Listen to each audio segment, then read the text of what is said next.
Hayot shiddati ortib borayotgan bugungi davrda insonning ma'naviy olamini boyitish, uning tafakkurini kengaytirish masalasi har qachongidan ham dolzarb ahamiyat kasb etmoqda. Axborot oqimi tobora tezlashib borayotgan zamonda insonni chuqur fikrlashga, voqelikni teran anglashga undaydigan eng ishonchli manba bu kitobdir.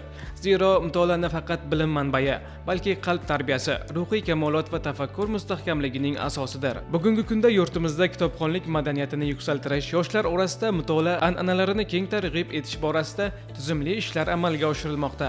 Ayniqsa hududlarda tashkil etilayotgan ma'naviy ma'rifiy tadbirlar bu borada muhim o'rin tutmoqda. Ana shunday mazmunli uchrashuvlardan biri Muborak tumanida tashkil etildi. Tuman madaniyat markazida o'zbek adabiyotining yirik namoyandasi O'tkir Hoshimovning qalamiga mansub Ikki eshik orasi asari asosida kitob taqdimoti bo'lib o'tdi. Tadbirga yig'ilganlar kitobsevar yoshlar, ustozlar, soha mutaxassislari va keng jamoatchilik vakillari avvalo ushbu asarning mazmun mohiyati, undagi hayotiy voqealar va insoniy kechinmalar haqida batafsil ma'lumotlarga ega bo'lishdi. Bugun Muborak tumanimizda Muborak axborot kutubxona markazi tashabbusi bilan O'zbekiston Respublikasi Prezidenti Shavkat Mirziyoyevning 2026-yil 15-yanvardagi kitobxonlik madaniyatini rivojlantirish va aholi o'rtasida kitob o'qishga qiziqishni oshirish chora-tadbirlari to'g'risidagi qaror ijrosini ta'minlash maqsadida Kitobxon rahbar loyihasi doirasida O'zbekiston xalq yozuvchisi O'tkir Hoshimovning Ikki eshik orasi kitobi taqdimoti yuksak saviyada tashkil etildi va o'tkazildi. Xalqimiz, ayniqsa yoshlar ma'naviyatini yuksaltirishda mazkur ma'naviy ma'rifiy tadbirlarning o'rni va ahamiyati beqiyos deb o'ylayman. Ikki eshik orasi bu oddiygina badiiy asar emas. U inson umrining murakkab yo'llari, taqdir sinovlari, urush va uning ortidan kelgan ruhiy iztiroblar, mehr-oqibat, sadoqat va sabr kabi umuminsoniy qadriyatlarni o'zida mujassam etgan asardir.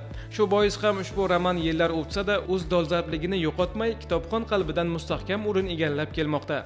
O'sha ko'z yoshlarim ko'zlarimdan tirqirab oqmoqda.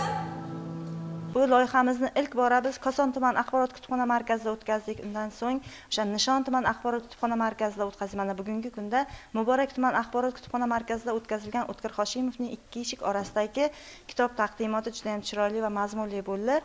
Bu kitobxon rahbar loyihasini amalga oshirish, bu albatta prezidentimizni kitobxonlikka berilayotgan e'tibor.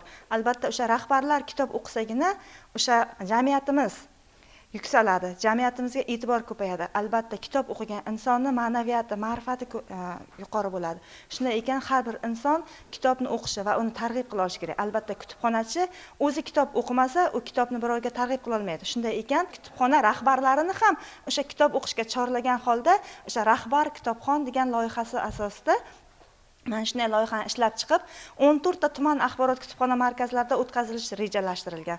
Mana shunday o'zbek adabiyoti, jahon adabiyotining eng sara adabiyotlarini mana shu tanlab olib, rahbarlarimiz tomonidan, mana shu kutubxonachilarimiz, mutaxassislarimiz tomonidan kitob taqdimotlari o'tkazish tashkillashtirildi. Bugungi kitob taqdimotimizda juda ham katta bir kuch oldik, juda ham bir ta'sirli bo'ldi, chunki kutubxonachi, filolog, tilshunos, matematik bo'lishi mumkin, psixolog bo'lishi mumkin. Bugungi tadbirdan so'ng albatta kutubxonachi aktyor bo'lishi kerak degan shiorni ham o'zimizga bildik. Chunki bugungi ijro etilgan mana shu rollarda albatta bu kutubxonachilarning mehnati. Kutubxonachilar shunchalik jonli ijro etishdiki, biz o'sha davrga kirib qoldik. Albatta bundan keyingi loyihalarimiz ham mana shunday bir-biridan qiziqarli va ajoyib bo'ladi degan umiddamiz. Tadbir davomida mutaxassislar tomonidan asar qahramonlari, ularning ruhiy olami, hayotiy tanlovlari hamda asarda ilgari surilgan g'oyalar chuqur tahlil qilindi. Har bir chiqish tinglovchilarni o'ylantirdi, ularni asarga boshqacha nigoh bilan qarashga undadi. Shuningdek, tadbirda yoshlar tomonidan tayyorlangan badiiy chiqishlar ham namoyish etildi. Sahnalashtirilgan lavhalar orqali asardagi obrazlar jonlandi. Voqealar tomoshabin ko'z o'ngida go'yoki qayta yashadi. Bu esa tadbirga alohida ruh ta'sirchanlik bag'ishladi.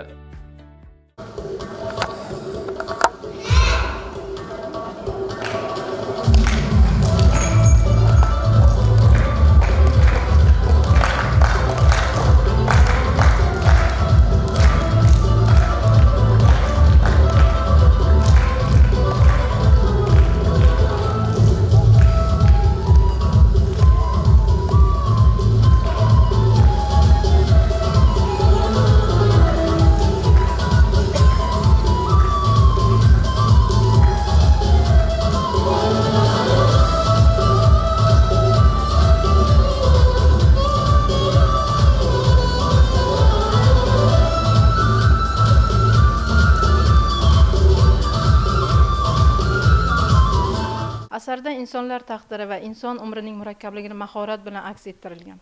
Adib birinchi o'rinda tinchlik rahna solgan urush haqida tasvirlar ekan, adib qalamga olgan obrazlar oddiy odamlarning fazilatlari, mardligi, matonatli, vatanparvarligi va sabr bardosh haqida so'zlaydi.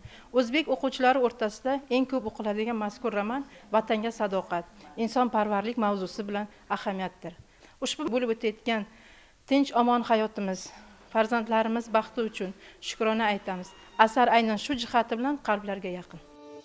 Darhaqiqat, bunday tadbirlar nafaqat kitobni targ'ib qiladi, balki yoshlarning ma'naviy dunyosini boyitishga xizmat qiladi. Har bir o'qilgan asar, har bir tinglangan fikr yosh qalbida yangi bir o'y, yangi bir qarashni shakllantiradi. Tadbir davomida yoshlar nafaqat tinglovchi emas, balki faol ishtirokchi sifatida ham qatnashdi. Ular o'z fikrlarini erkin bayon etib, asar yuzasidan mulohazalarini bildirishdi. Bu kitob taqdimotida o'zim yozuvchini Shomurat obrazini gavdalantirdim. Juda ham hayajonli bo'ldi. Hali ham hayajondaman, hali ham o'sha obrazdaman. Rost bilan yolg'onning o'rtasi 4 enlik degan gap bor. Nega endi oz emas, ko'p emas, 4 enlik? Sabab shundaki, ko'z bilan quloqning o'rtasi 4 enlikdir. Shunday ekan, eshitganingizga emas, ko'rganingizga ishoning. Men ikki eshik orasi roman taqdimotida kitobxon boshlovchi rolini ijro etdim. Bu romanni o'qib chiqib men o'zimga xulosa qilganlarim shu urush yillarida onalarning farzandlarini urushga jo'natib, farzand dog'ida aziyat chekishgani, ayollar, bolalar tirik yetim bo'lishgani, qanchadan qancha urush tufayli oilalar parokanda bo'lib ketganliklarini xulosa qildim. Barchangizga shu kitobni o'qib chiqishingizni tavsiya qilaman. Ikki eshik orasi romanda xulosa eshitganingga emas, ko'rganingga ishon deyilgan. Tirilish va o'lish orasidagi hayot kechinmalari tasvirlangan. Tadbir yakuniga kelib ishtirokchilarning yuzida mamnunlik, qalbida esa ilhom sezildi. Bu esa bunday uchrashuvlarning bejiz tashkil etilmayotganini yana bir bor tasdiqlaydi. Bugungi kunda yoshlar tarbiyasida kitobning o'rni beqiyos. Zero kitob bu insonni fikrlashga o'rgatuvchi, uni hayot sinovlariga tayyorlovchi eng yaqin do'stdir. Ayniqsa O'tkir Hoshimov kabi adiblar yaratgan asarlar esa nafaqat o'qiladi, balki yurak bilan his etiladi. Shu bois ham ikki eshik orasi kabi asarlar asosida tashkil etilayotgan tadbirlar yoshlar qalbida kitobga bo'lgan mehrni yanada kuchaytiradi. Ularni mustaqil fikrlaydigan, ma'naviy yetuk shaxs sifatida shakllantirishga xizmat qiladi. Albatta bugungi tadbirdan maqsadimiz biz kutubxonachilarni kelajak avlodimiz bo'lgan yoshlarimizni muhtaram prezidentimizning gaplariga bir urg'u bergan holatda kelajak yoshlarimiz qo'lida. Demak, kelajak yoshlarimiz qo'lida ekan, biz kutubxonachilar maqsad vazifamiz faqat kitobxonlikka chorloq. Kelajakda O'zbekistonimizning yangi O'zbekistonga sodiq farzandlar bo'lib yetishida, barkamol inson bo'lib yetishida bizning mehnatlarimiz zaminini, mehnatlarimiz hosilni ko'rgimiz keladi. Bugungi tadbirdan men o'ylaymanki, yoshlarimiz mana shu O'tkir Hoshimovning ikki eshik orasida asarini katta ta'sirotga ega bo'lishdida, yana kitobxonlarning soni ko'payishiga biz sababchi bo'ldi deb o'ylayman. Maqsadimiz kitob o'qishga chorlov, kitob madaniyatini yuksaltirishdek muhtaram prezidentimiz chiqarayotgan qarorlariga sodiq holatda xizmat qilish. Qaysi yurtda bor kitob o'qigan insonga, kitobxonga mashina sovg'a qilish? Faqat bizni O'zbekistonimizda, yangi O'zbekistonda.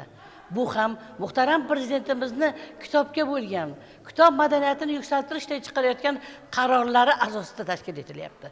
Biz kutubxonachilar mana shu yangi O'zbekistonda xizmat qilib, yoshlarimizni kitobga bo'lgan madaniyatini, ma'naviyatini yuksaltirishda xizmat qilishdan biz charchamaymiz va qo'llab-quvvatlaymiz. Xulosa o'rnida aytish mumkinki, bunday ma'naviy ma'rifiy uchrashuvlar jamiyatda kitobxonlik muhitini mustahkamlash, yoshlarni ezgu g'oyalar ruhida tarbiyalashda muhim omil bo'lib xizmat qilmoqda. Eng muhimi, bu kabi tadbirlar yoshlarni o'ylashga, izlanishga va eng asosiysi o'z ustida ishlashga undaydi. Chunki kitob o'qigan inson bu shunchaki bilimli emas, balki hayotni chuqur anglay oladigan, to'g'ri xulosa chiqaradigan va kelajakni ongli ravishda quradigan insondir.